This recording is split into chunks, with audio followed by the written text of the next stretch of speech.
Bonjour à tous, merci d'être venus. C'est la première conférence du deuxième jour du salon Shop Innovation, donc l'innovation sur le point de vente. Et on va s'attacher aujourd'hui à parler des problématiques liées à la franchise. Ce sont des problématiques multicanales.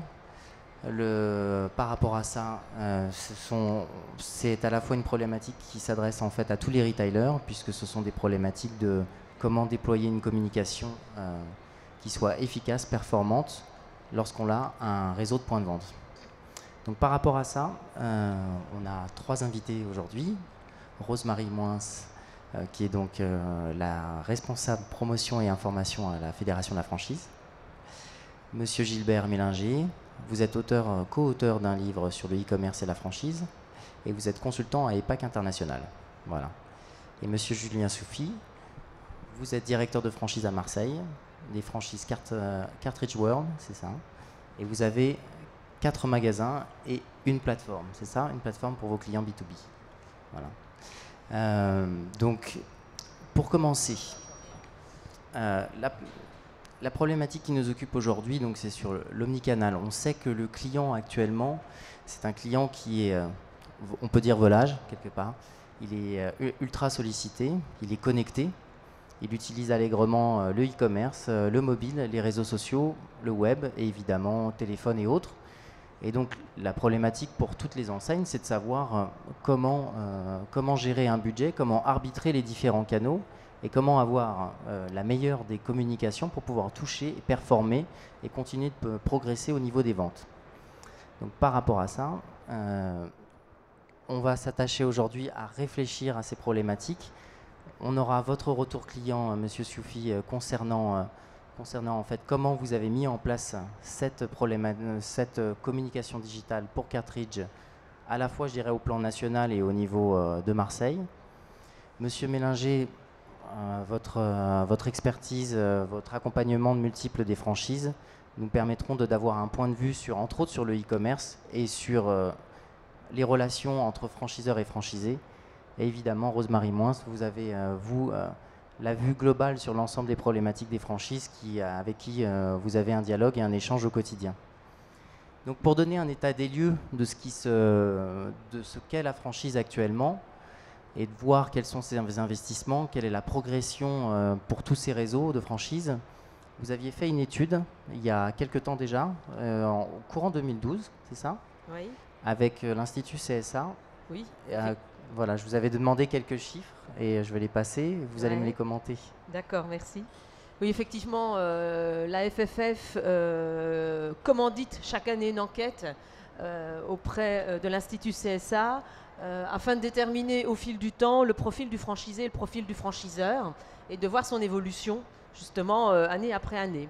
Depuis 2 ans maintenant, on a ajouté à toute la série de questions qu'on pose à ces franchisés et à ces franchiseurs des questions traitant de la stratégie digitale qu'ils mettent en place parce que, effectivement, comme on le dit et comme c'est le sujet de cette conférence, ça devient quelque chose d'incontournable, même si ce n'est pas mis en place encore partout, et on y reviendra, mais ça devient un sujet assez sensible.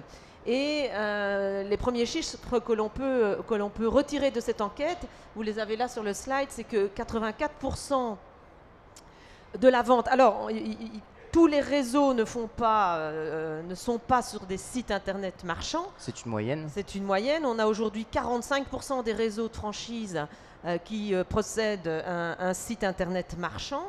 Et sur ces 45%, il y a 84% de la vente qui se fait directement sur ce site. Ce qui veut dire que la vente e-commerce ne se fait pas sur un site franchisé, mais sur un site franchiseur. C'est une problématique qu'on illustrera tout à l'heure et qui fait partie justement de la problématique de base de la mise en place des stratégies e-commerce dans les réseaux de franchise. Par contre, 83% des franchisés ont créé une page Facebook dédiée à leur point de vente. Donc là, on n'est pas forcément sur de la vente en ligne, mais sur de la communication digitale. Donc faire connaître mon point de vente, faire venir du client, intéresser mon client à ce que je fais. Et puis de manière toute simple, on dira, mais c'est déjà pas mal. 60% des franchisés procèdent à l'envoi de SMS et de emailing pour se faire connaître effectivement. On pourrait rajouter à ça ce que je viens de dire, donc 45% des réseaux ont un site internet marchand, ce qui est en progression depuis 2011, puisque en 2011 on en était à 39%. Et 37% de ces franchiseurs ont mis en place une stratégie multicanale, ce qui est pas mal non plus, ce qui n'est pas énorme, mais bon voilà, on progresse. Parmi ces 37%, il y en a 58 qui vendent sur internet, et puis 26 qui utilisent les applications smartphone également pour vendre.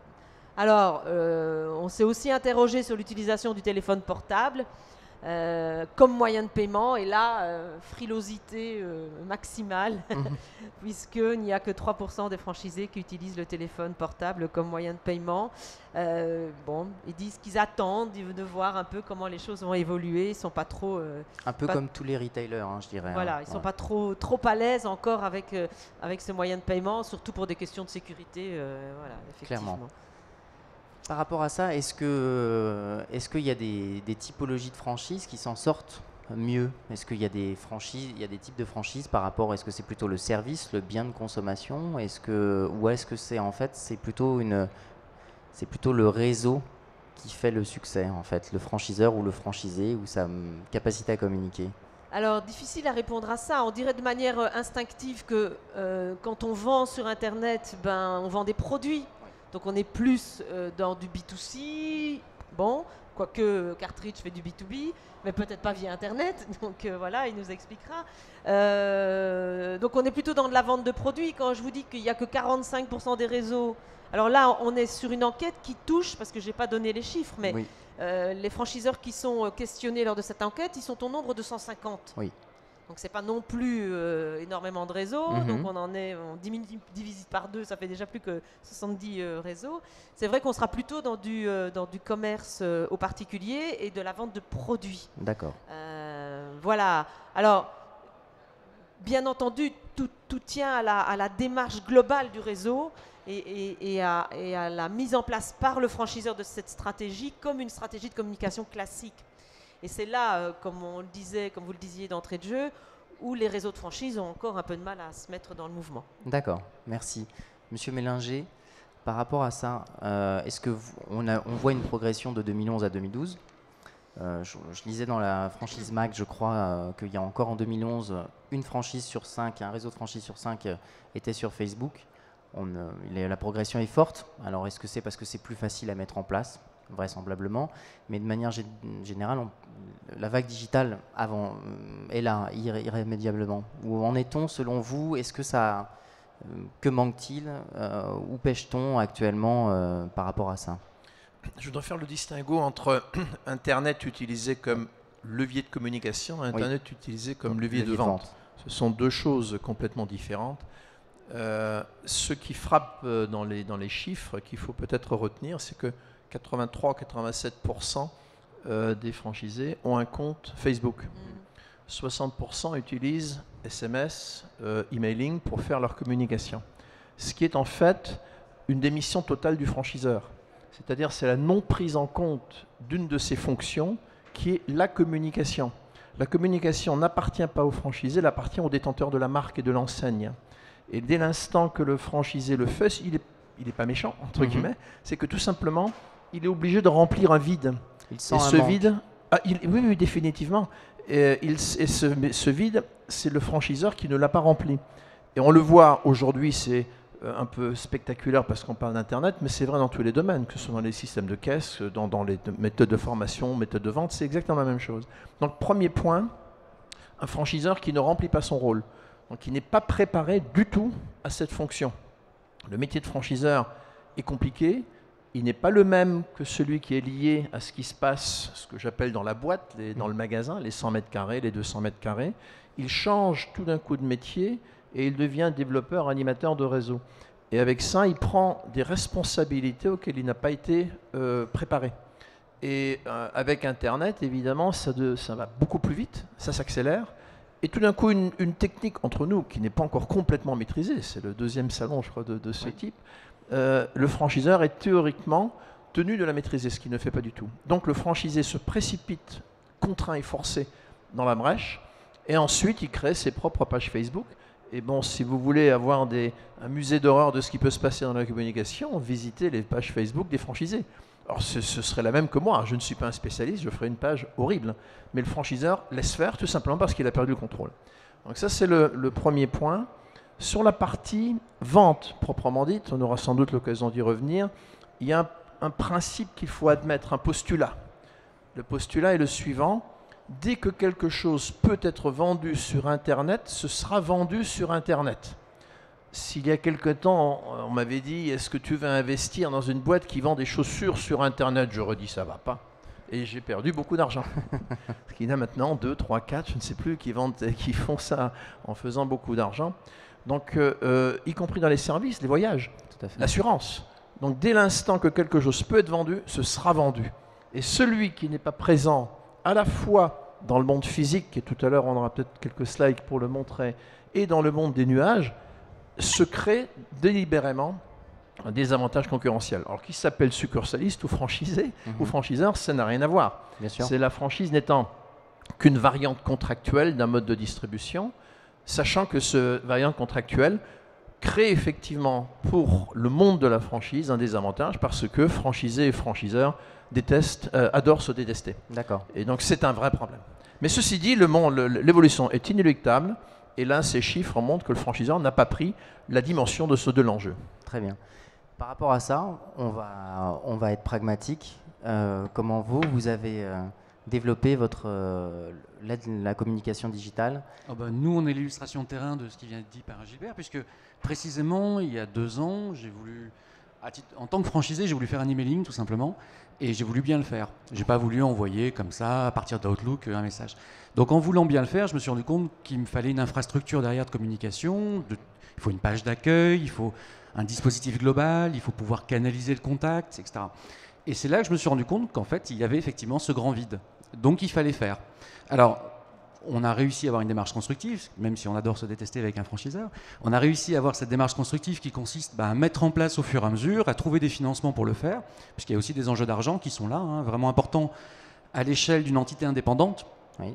Et on a commencé à construire progressivement un dispositif complet, un dispositif digital qui est finalement assez unique même en France, puisqu'on arrive à aborder la plupart des utilisations du web, y compris l'e-commerce. Alors l'e-commerce de façon un petit peu astucieuse, parce qu'on doit ruser avec les sensibilités de chacun, et les métiers de chacun aussi, mais on s'est surtout préoccupé de communication. Donc, comme disait Gilbert, c'est vraiment la partie communication, comment rayonner sur une zone locale, et pour ça on a mis en place un dispositif composite avec un certain nombre d'éléments qu'on détaillera peut-être un petit peu plus tard, mais on partait justement de ce vide-là il y a 2 ans, pour créer une stratégie complète qui est déployée aujourd'hui sur 135 magasins.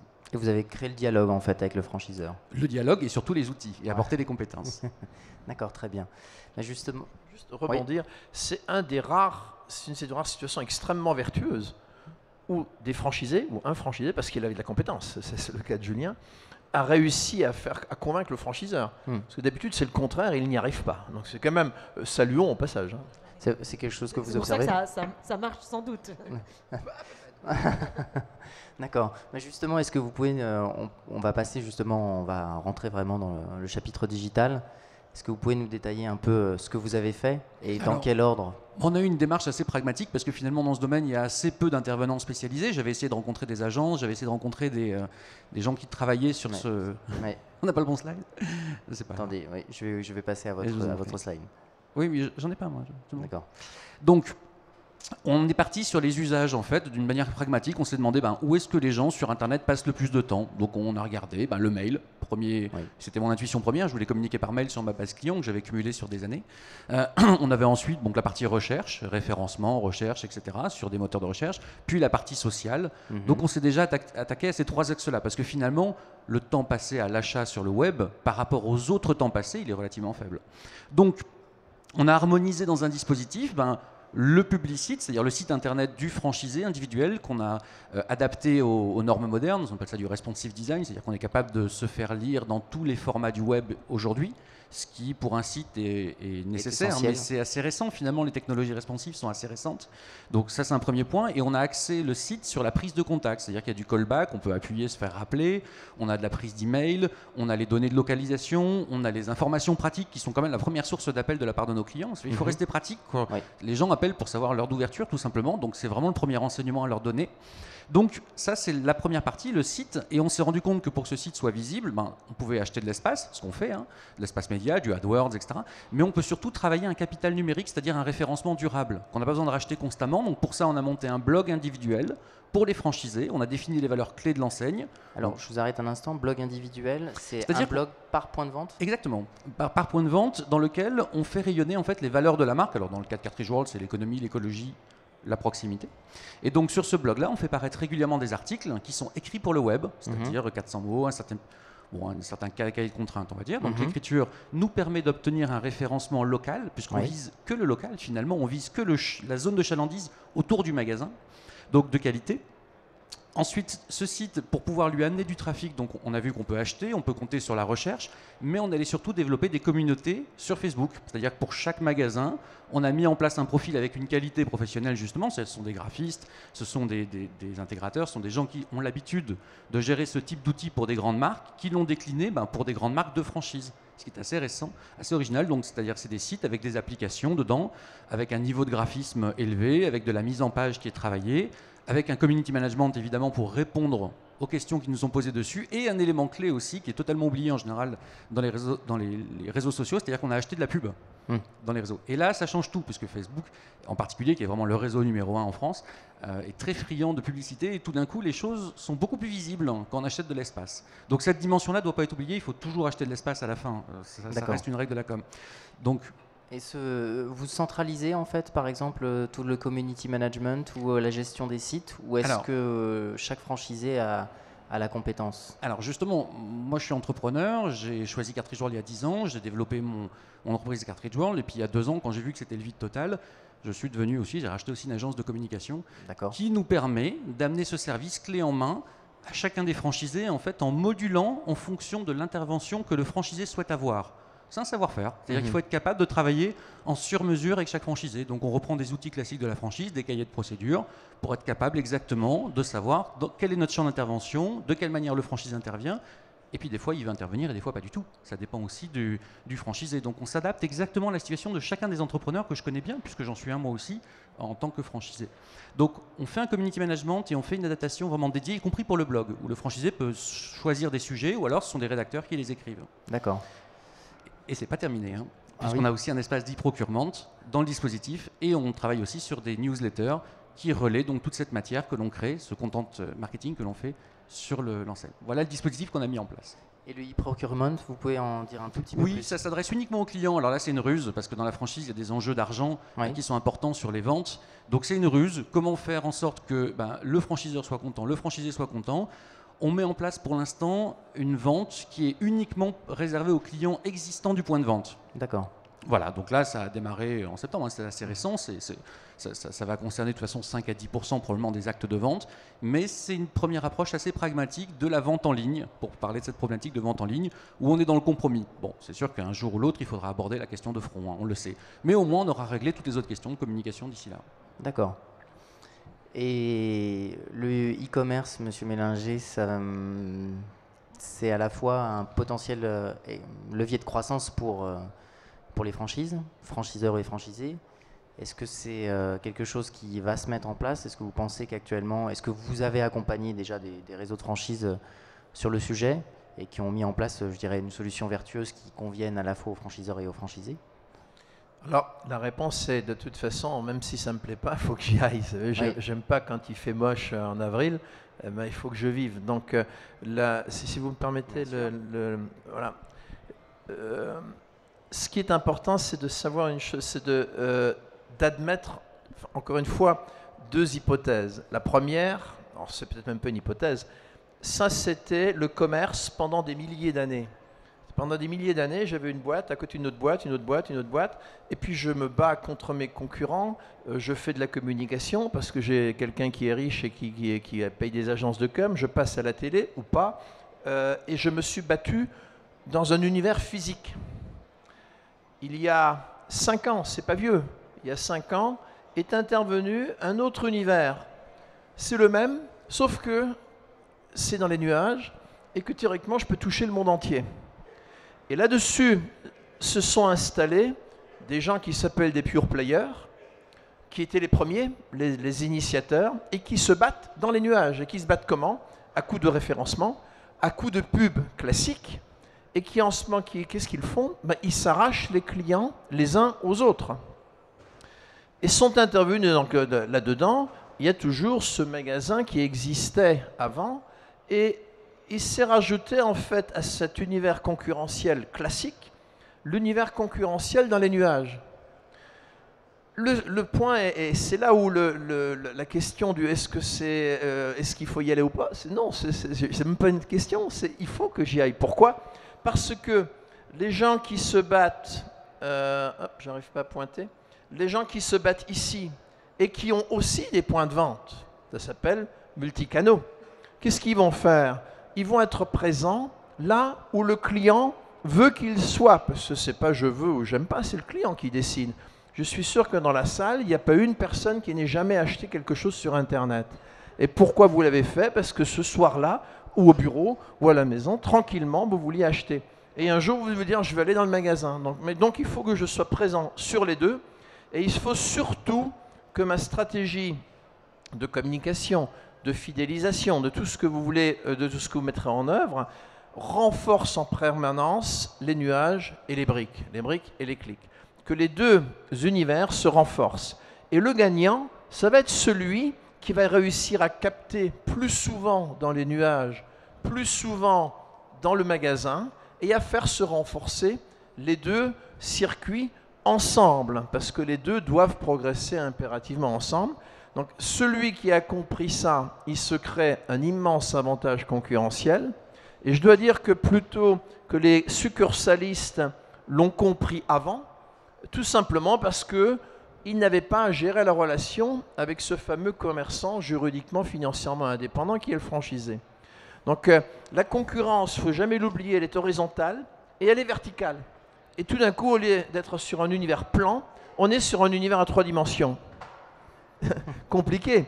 Et beaucoup de gens ne s'y sont pas encore mis. Donc la question n'est pas est-ce que je dois y aller, c'est si tu n'y vas pas, tu vas mourir. Tout simplement parce que quelqu'un aura compris, se sera mis sur les deux univers, avec toute la technicité que Julien a décrite, et qui encore est à la pointe dans ce qui est décrit là. Maintenant, on va vers ce qu'on appelle le magasin connecté, donc le street locator, les stocks, effet vertueux sur les magasins. Les stocks des magasins vont enfin devoir être justes, ce qui veut dire qu'il va falloir faire des inventaires plus souvent, parce qu'on va dire sur mon petit smartphone ou sur mon écran, j'ai du stock de tel produit, sauf que si mon stock est faux, le client est doublement mécontent parce qu'il s'est déplacé sur une fausse information que vous lui avez donnée.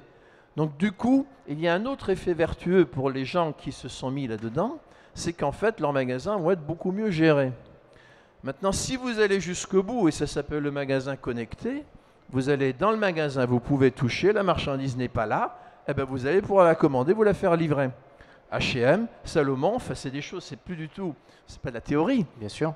Commence à penser à des magasins plus petits, qui font le même chiffre d'affaires. C'est magique. C'est que tout simplement, je n'ai plus besoin d'exposer l'ensemble du stock. Alors, comment gérer l'éventuelle insatisfaction du client qui, lui, est bien prêt à attendre quand il commande sur Internet? Avant, ça s'appelait la VPC. C'est juste aussi une vieille histoire. Ça a 50 ans, ça passe 5 ans.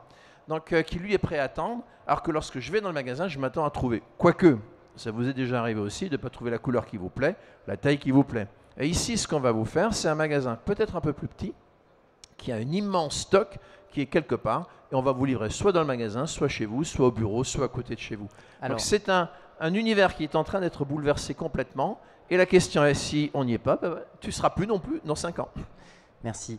Est-ce que je vous ai vu dire oui, Monsieur Sioufi, est-ce que vous voyez le magasin connecté pour bientôt pour Cartridge World? Les obstacles informatiques en fait sont considérables au niveau non seulement du stock mais de la CRM, c'est-à-dire de la relation avec le client.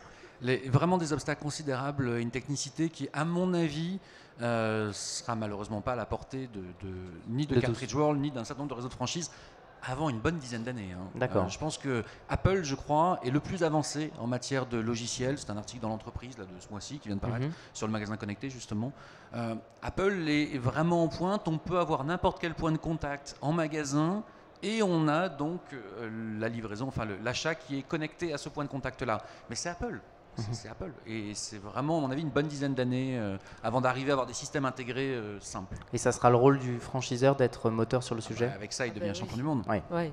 Mais il faut savoir aussi, malgré tout, que la franchise, bon, elle existe depuis très très longtemps, Bien sûr. mais ça reste des métiers traditionnels et puis anciens.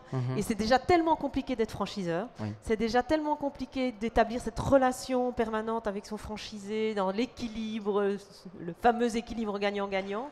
Le transfert de savoir-faire, la relation de confiance, etc. Qu'en plus, aller lui mettre aujourd'hui toutes ces technologies qui sont, comme vous le dites, très compliquées et puis qu'on ne peut pas aborder comme ça n'importe comment, le franchiseur va être obligé d'augmenter son savoir-faire et d'y mettre son savoir-faire e-commerce qu'il ne maîtrise pas encore aujourd'hui. Il va falloir qu'il embauche du monde ou qu'il fasse appel à des consultants pour mettre ça dans la boucle. Alors, j'allais dire, les anciens réseaux, soit ils ont les moyens de le faire, ils ont l'esprit avant-gardiste et ils peuvent y aller. Ils se lancent dans l'aventure. Ils se lancent dans l'aventure et comme dit Gilbert, nous on a fait un colloque, le premier colloque sur le e-commerce l'année dernière à la franchise et j'avais à côté de moi, je ne citerai pas le nom, mais une personne d'une enseigne qui me dit je sais qu'il faut y aller, mais comment y aller quoi? Par quel bout prendre les choses? Et ils sont complètement désemparés par rapport à ça. D'accord. On a dit qu'on allait s'occuper des différents, faire l'arbitrage des différents canaux, si arbitrage il doit avoir lieu. Est-ce que vous pensez, comme on parle beaucoup du digital, est-ce que Cartridge World a abandonné le papier, le mailing courrier, ce genre de choses? L'enjeu, c'est la synchronisation. En fait, nous, on est préoccupés par vraiment des éléments de communication, c'est prédominant. L'enjeu, c'est de synchroniser toutes les communications, le e-commerce, les communications en ligne et le support papier. Le support papier devient un élément à synchroniser, il devient minoritaire, c'est clair. Les technologies de l'information aujourd'hui ont des avantages. C'est-à-dire, on peut toucher ce livre, mais on ne peut pas savoir que ce livre a été touché, alors qu'en ligne, on peut même, avec un Kindle, en lire les premières pages et puis l'acheter derrière. Donc, le papier n'a pas vraiment d'avantage et a des budgets aussi importants. À mon avis, c'est une part qui va continuer à se réduire. Peut-être pas disparaître, mais presque. En tout cas, ça va devenir anecdotique, je pense. D'accord. On a accueilli hier le cabinet Ginger, donc Madame Alas, qui a fait une étude, mais qui a donné les premiers résultats d'une étude exclusive. Et parmi les résultats, 50% des acheteurs, alors plutôt dans le B2C, disent qu'ils sont prêts à abandonner le point de vente. Est-ce que vous pensez que c'est quelque chose que vous partagez à moyen terme? On parlait de partie de... Ah là, je vais répondre, je suis commerçant aussi. Bien sûr. Je pense qu'ils sont prêts, il n'y a aucun doute. Mais ils ne sont pas capables. Très bien. Ils ne sont pas capables, bien sûr.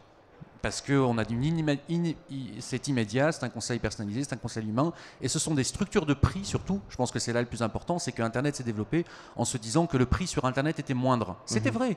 Sauf qu'aujourd'hui, compte tenu des coûts d'acquisition client, ce n'est plus vrai. Donc je pense que oui, ils sont prêts à avoir un prix moins cher, mais évidemment. Mais nous, en tant que commerçants, on est là pour leur offrir aussi, en ligne et hors ligne. Les deux sont... ils veulent une satisfaction. Donc oui, ils sont prêts, bien sûr, mais...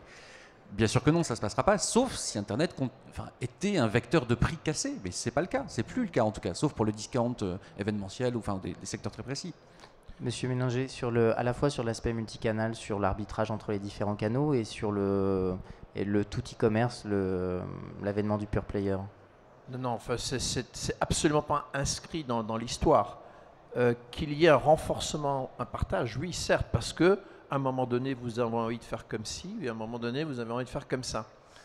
Le challenge, c'est d'être présent dans les deux l'univers. Et c'est notamment, on a inventé des mots, vous savez, les Adatawak, Ropo, alors je reste sur Ropo, c'est pas repos peut fumer, c'est repos, c'est research online, purchase offline, ou le contraire. C'est-à-dire, vous avez les gens dans les magasins avec leur smartphone qui comparent les prix, ou ceux qui ont analysé et étudié le produit qu'ils veulent acheter à la maison, qui arrivent dans le magasin et qui tout d'un coup s'aperçoivent que le vendeur en sait moins qu'eux. Autre défi, on avait parlé de meilleure gestion, inventaire, c'est la réhabilitation du vendeur. Donc le vendeur qui n'est pas simplement quelqu'un payé le moins cher possible qui met en rayon, non, c'est quelqu'un qui doit être aussi spécialiste, entre guillemets, que l'est devenu le client sur un produit, sauf que le vendeur en a peut-être des centaines. Donc il n'y aura pas... vous faites des arbitrages permanents, donc ce n'est pas le franchiseur ou la tête de réseau, c'est le client qui fait des arbitrages permanents, et pour l'instant, rien ne permet de dire qu'il va plutôt dans l'un dans l'autre. N'oubliez quand même pas une petite chose, c'est juste pour remettre ça dans les perspectives. Achat moyen en 2012 sur Internet, c'est 1120 €. 1120 €, personne ne peut vivre en dépensant 1120 € par an. Donc ça reste extrêmement faible par rapport au reste de la consommation. Donc n'en faisons pas non plus par un effet de loupe malvenu le grand monstre. Non, c'est la présence qu'il faut absolument avoir pour continuer à être puissant dans les magasins.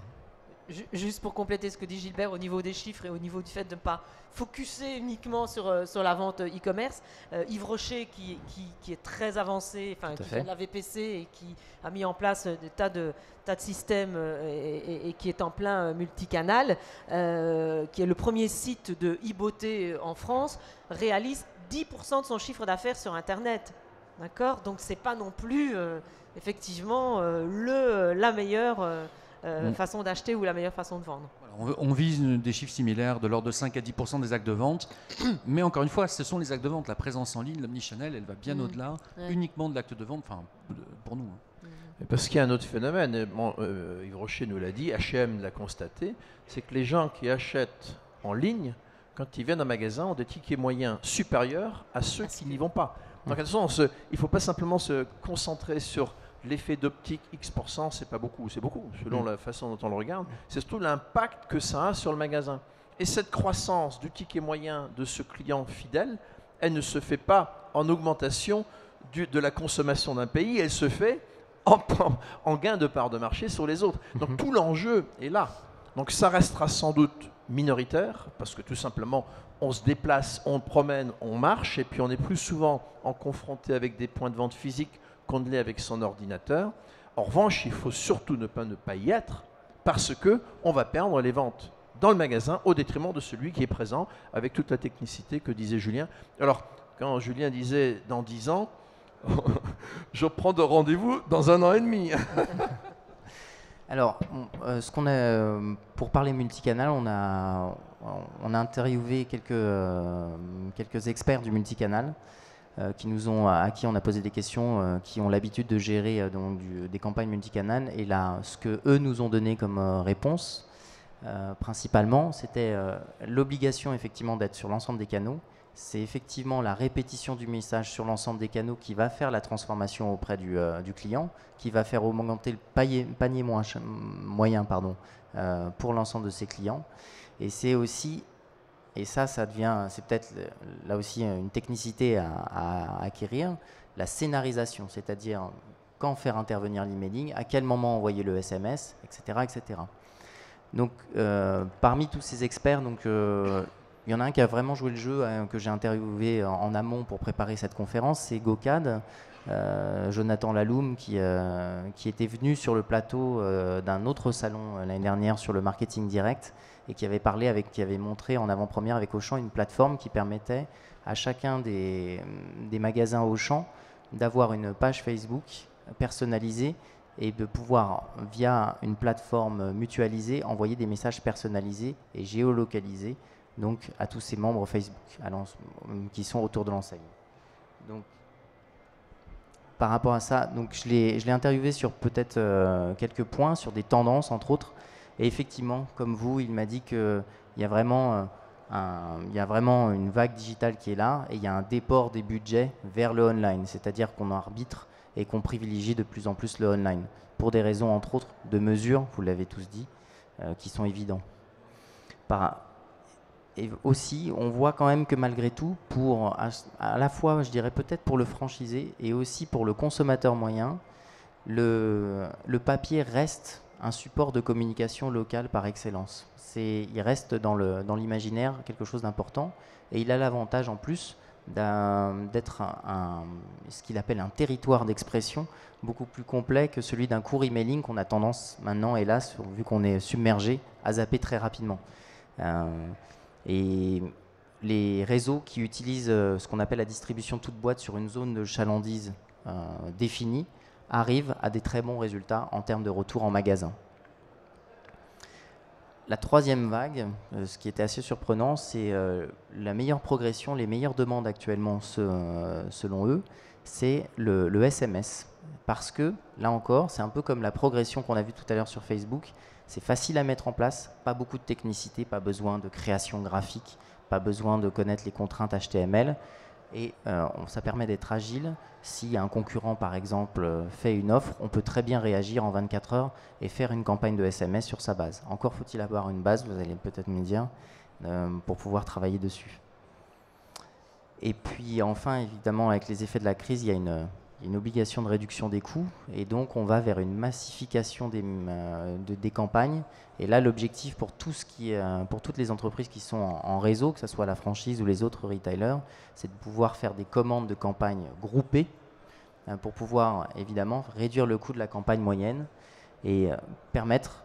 Mais l'objectif encore là, ce qu'il dit, c'est de pouvoir donner la parole aux acteurs locaux, c'est-à-dire de pouvoir faire une campagne nationale en laissant des espaces d'expression locale, c'est-à-dire la personnalisation. Et pour lui, il est important que le siège ou l'entité centrale laisse l'espace de personnalisation, parce que l'acteur local est celui qui connaît mieux le terrain et qui puisse mettre une offre adaptée à son terrain, à sa zone de chalandise, à ses clients.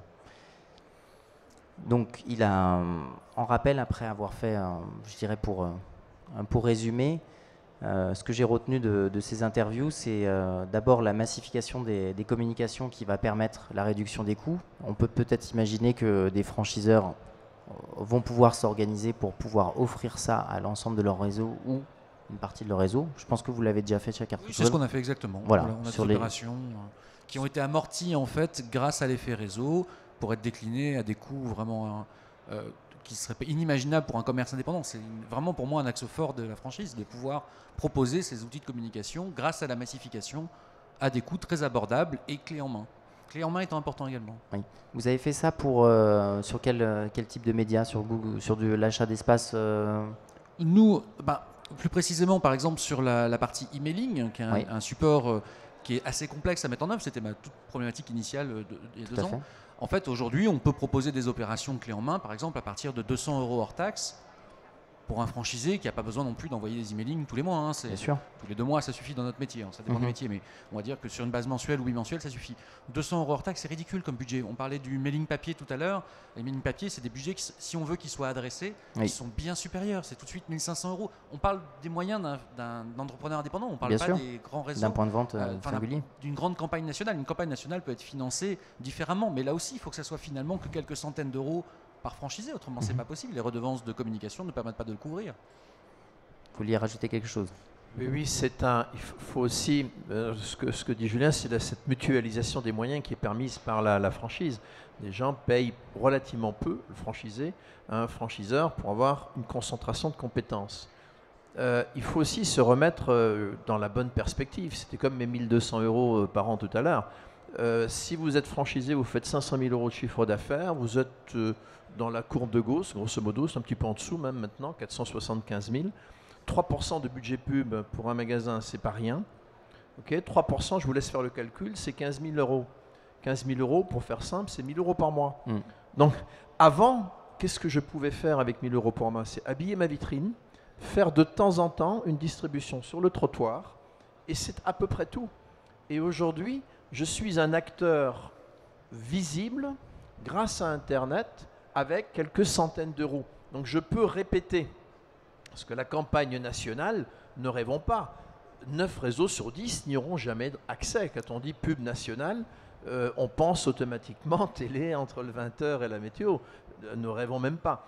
Et c'est cet enrichissement phénoménal qui est apporté par Internet, Facebook, donc les référencements Google, toutes ces choses-là, qui permettent au magasin local d'avoir une vraie présence qu'il va renforcer de temps en temps avec du papier. Et ça, c'est encore une fois la synchronisation qu'évoquait Julien tout à l'heure, la synergie qu'il y a entre les petits médias auxquels je peux prétendre, plus ma vitrine, qui reste toujours encore un élément de communication que je dois habiller.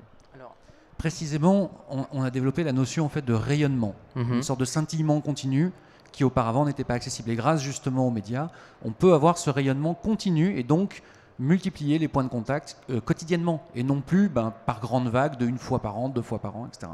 d'accord. Est-ce que vous avez vu déjà ces campagnes de massification chez les franchiseurs? Le franchiseur, c'est effectivement son rôle de rassembler et de pouvoir donner des moyens, j'allais dire presque industriels, quelque part, à chaque individu qui, normalement, chaque indépendant n'aurait pas droit à ça. C'est vrai qu'aujourd'hui, comme on l'a dit, il reste plutôt sur des moyens et des canaux très, très classiques et vont offrir de la PLV et puis voilà. Et comme dit Gilbert, quelques-uns peuvent se permettre la télé ou la radio. Tout va partir de justement je dirais la pédagogie avec laquelle le franchiseur va pouvoir, à partir du moment où il décide d'y aller, il va falloir convaincre malgré tout et faire adhérer ses franchisés à ce système. Des exemples comme Cartridge World, à mon avis, il n'y en a pas beaucoup. Il est peut-être unique en son genre. Donc c'est le franchiseur qui va devoir initier ça et communiquer, faire beaucoup de pédagogie auprès même Yves Rocher, qu'on cite toujours, le dit. On a dû, nous aussi, même si on a un historique VPC qui est devenu un historique, qui est devenu de Internet maintenant, eh bien, il a fallu expliquer à tous les franchisés pourquoi, comment. Parce que malgré tout, derrière ça, il y a toujours la guerre du chiffre. Et il y a, j'ai pas compris Internet, donc Internet, la vente sur Internet, ça me prend du chiffre d'affaires, le chiffre d'affaires qui devrait me revenir à moi franchisé. En plus, j'ai une exclusivité territoriale, donc le franchiseur est en train de me manger du client sur mon territoire, le territoire qu'il m'a accordé et par contrat, et c'est là où ça coince. D'accord. Mais effectivement, j'avais lu un interview de Dominique Prigent qui s'occupait de Euromaster et qui expliquait qu'avec l'arrivée du e-commerce, une des clientes les avait appelés pour leur dire que la personne sur le point de vente lui avait jeté les pneus en lui disant que, puisqu'elle les avait commandés sur Internet, ils allaient lui faire fermer son point de vente en fait. Exactement. Voilà. Après, les choses ont évolué entre-temps, heureusement. Mais c'est malheureusement encore des réactions qu'on peut trouver. Ouais. D'accord. Donc, on parlait un peu de prospective. Quels vont être les prochains défis si on parle de Cartridge World? Quels vont être vos projets? Vers quoi vous allez aller? Pour moi, la priorité, c'est le marketing automatisé, c'est-à-dire toujours se placer d'un point de vue client. Le client, je ne parle pas de la franchise, du franchiseur, le client final, mais vraiment de l'utilisateur. Je me dis, aujourd'hui, l'étape suivante, ça serait le marketing automatisé, c'est-à-dire la capacité à établir des scénarios de communication avec un franchisé en fonction de son profil, avec un client en fonction de son profil. C'est-à-dire c'est un particulier, c'est un professionnel, il a acheté tel produit à telle fréquence, donc on déclenche tel scénario de communication avec lui via le mail, via aussi nos autres leviers maintenant d'action, la communauté, etc. Donc pour moi, ça serait un des éléments clés. Et l'autre point, je pense que c'est maintenant exploité en termes d'événementiel. Internet est très propice à la vente événementielle. C'est quelque chose qui marche bien, qui est en vogue. Donc je me dis, c'est l'autre point où on pourrait travailler, c'est arriver à créer de l'événement à un moment donné pour accentuer justement ce fameux rayonnement et donner des pics de rayonnement avec des événements. Donc voilà, c'est les deux axes sur lesquels on travaille ensuite, une fois ce déploiement achevé. D'accord. Et le marketing automatisé, vous le voyez à quel horizon? Alors, la question, c'est la question des bases de données. Et là aussi, on tombe sur une problématique franchise qui est particulièrement sensible, c'est la base client. Parce qu'à qui appartient le client? À la marque, au franchisé, etc. Et ce sont des enjeux de pouvoir. On pense qu'il est possible, en étant un acteur neutre, de pouvoir gérer des bases de données externes, pas chez le franchiseur, pas chez le franchisé. Le franchisé n'a pas le savoir-faire. Le franchiseur, on peut dire... on présume qu'il va bien se comporter, mais on n'en sait rien. Donc, on est sur des bases de données. Là, on commence à attaquer ça. On pense que c'est d'ici 12 à 18 mois. Ça va aller relativement vite. Mais malheureusement, ça sera déconnecté, comme on disait tout à l'heure, ça sera déconnecté d'un système central qui aujourd'hui informatiquement n'est pas présent. Enfin, aucun système de, bon, je regarderai tout à l'heure, mais aucun système de gestion client ne permet à la fois de gérer la communication, l'acte de vente sur le point de vente et l'acte en ligne, de synchroniser l'ensemble. Je pense pas. Ne serait-ce que parce que les nouveaux canaux de vente se développent sans arrêt. Pinterest, par exemple, est-ce qu'il faut l'intégrer, pas l'intégrer? Foursquare, est-ce qu'il faut l'intégrer, pas l'intégrer? Ça marche très bien aux États-Unis, ça marche pas en France. Comment éditer un logiciel sur ces bases-là? Viadeo, LinkedIn, ça marche. Viadeo étant une exception, c'est français. LinkedIn, c'est en train de tout prendre, mais est-ce que ça... Bon, voilà. Tout ça, je me dis, c'est difficile à arbitrer pour un éditeur informatique aussi, en termes de fonctionnalité dans son logiciel. Donc, c'est pour ça que je me dis, il y a une certaine maturité qui devra peut-être advenir avant de pouvoir tout connecter. Mais en tout cas, juste la scénarisation, je pense que c'est 12 à 18 mois. Ce qu'on a prévu, c'est 12 à 18 mois. Scénariser des relations clients. Très bien. Monsieur Mélinger, selon vous, vous qui accompagnez des franchises toute l'année, quels sont les prochains enjeux pour eux? Le premier enjeu est et reste l'enjeu relationnel à l'intérieur du réseau.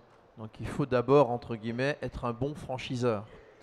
Construire la relation positive avec l'ensemble du réseau, de manière à ce que le réseau lui-même ne prenne pas toute initiative qui vient du franchiseur comme une forme d'agression.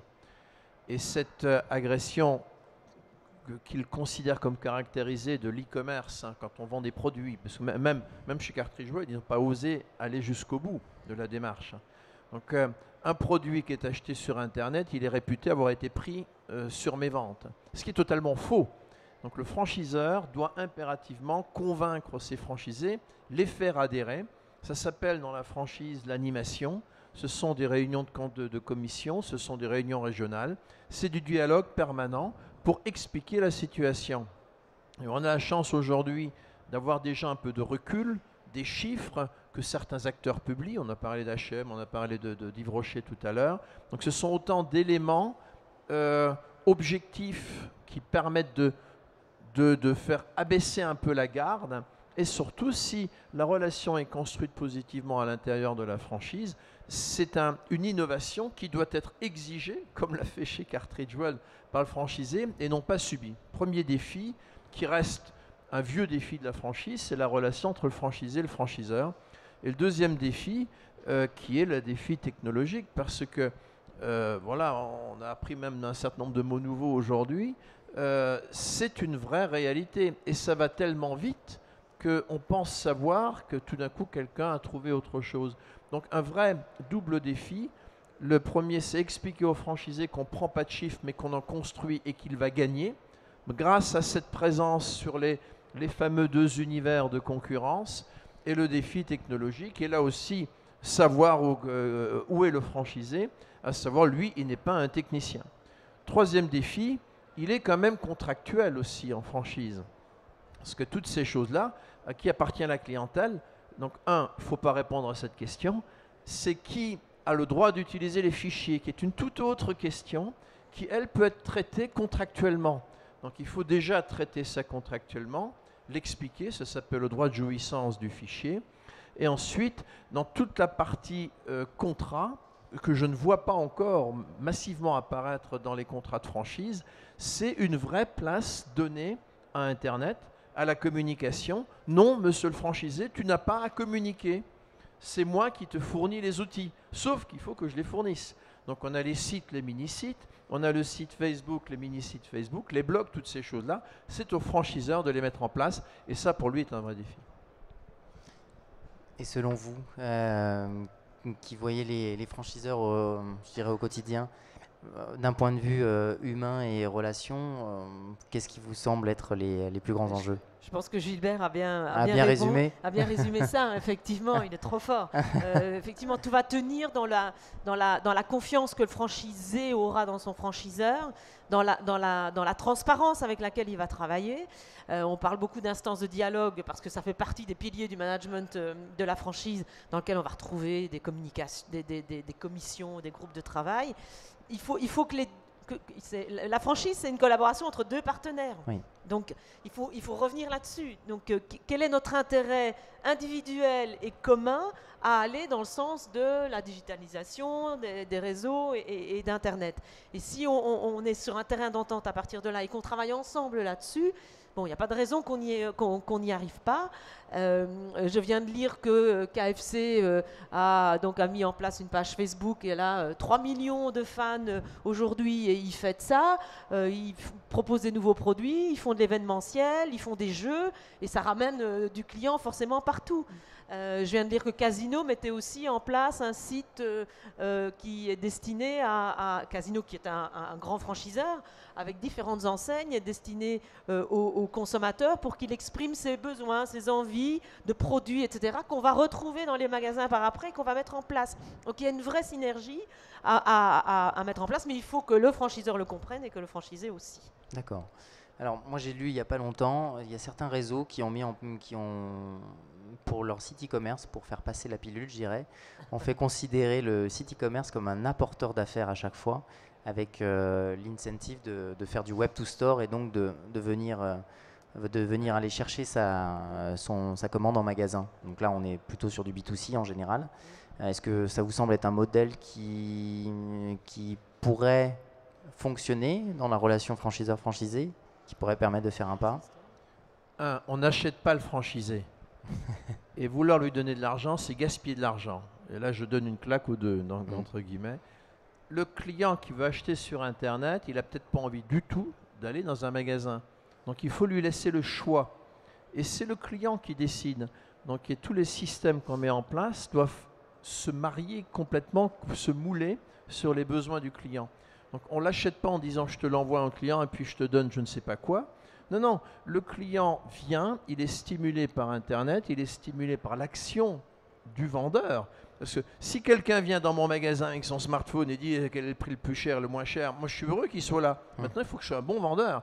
Et je vais l'accrocher parce que je suis gentil, je suis compétent, je suis sympathique et je sais le bloquer et le faire passer à la caisse. Donc, vraiment, il faut faire attention à ça. On ne doit pas payer le franchisé pour intégrer, pour faire des investissements, en plus, assez importants, et être présent pour la survie du franchisé. Donc celui qui investit en retire les bénéfices, celui qui n'a pas investi n'a pas à retirer de bénéfices. Donc ça sera le mot de la fin. Il faut que les franchiseurs et les franchisés, c'est que les franchiseurs et les franchisés ne doivent pas oublier, quels que soient les enjeux, de ne pas oublier le client final. Voilà, c'est lui qui décidera. Très bien. Merci beaucoup en tout cas pour votre participation.